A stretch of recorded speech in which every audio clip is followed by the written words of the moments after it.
J'apporte ici des nouvelles préoccupantes pour la santé provenant de gadgets comme les téléphones portables, tablettes, Wi-Fi et autres. Pour dire les choses clairement, ils endommagent les cellules vivantes de notre corps et tuent prématurément un grand nombre d'entre nous. C'est ce qu'on appelle la surmortalité. Je suis le docteur Martin Blanc du département de physiologie et biophysique cellulaire à l'université de Columbia. Cela me désespère ainsi que plus de 160 de mes collègues qui aujourd'hui lancent un appel aux Nations Unies pour demander de s'attaquer à ce problème de santé publique. Nous sommes tous des scientifiques et des ingénieurs compétents et je suis ici pour vous dire que nous avons créé quelque chose qui est nuisible et qui est en train d'échapper à tout contrôle. Avant l'ampoule d'Edison, il n'y avait pas de rayonnement électromagnétique artificiel dans notre environnement. On constate que leurs niveaux atteints aujourd'hui sont des milliers de fois plus élevés que ceux qui existent naturellement et ils s'accroissent rapidement à cause de tous les nouveaux appareils radiatifs du sans-fil. Un exemple, une foule d'entre nous a en ce moment dans la poche un téléphone mobile. Une étude montre qu'en même temps que l'usage du téléphone portable s'est largement répandu, l'incidence du cancer cérébral chez les jeunes a plus que triplé.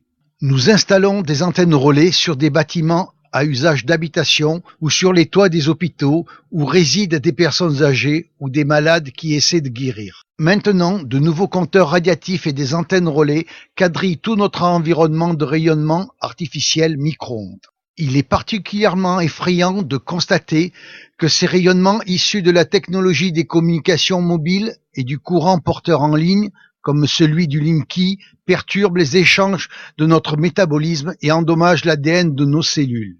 Il est clair pour de nombreux biologistes que cela peut expliquer la prolifération des cancers. Les générations futures, celles de nos enfants, sont maintenant à risque. Tous ces biologistes et scientifiques du monde qui lancent l'alerte ne sont pas entendus par les autorités de santé qui établissent les normes de sécurité. Les faits biologiques constatés sont passés sous silence, en conséquence de quoi les limites de sécurité sont bien trop élevées.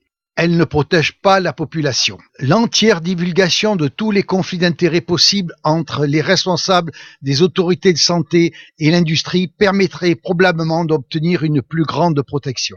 L'augmentation de l'exposition aux irradiations électromagnétiques artificielles est maintenant devenue un problème global mondial de santé publique. L'Organisation mondiale de la santé et les organismes internationaux de normalisation n'agissent pas actuellement dans l'intérêt de la santé et du bien-être des personnes. Les règles internationales d'exposition aux champs électromagnétiques artificiels doivent être renforcées et refléter la réalité de leur impact sur notre corps et en particulier sur notre ADN.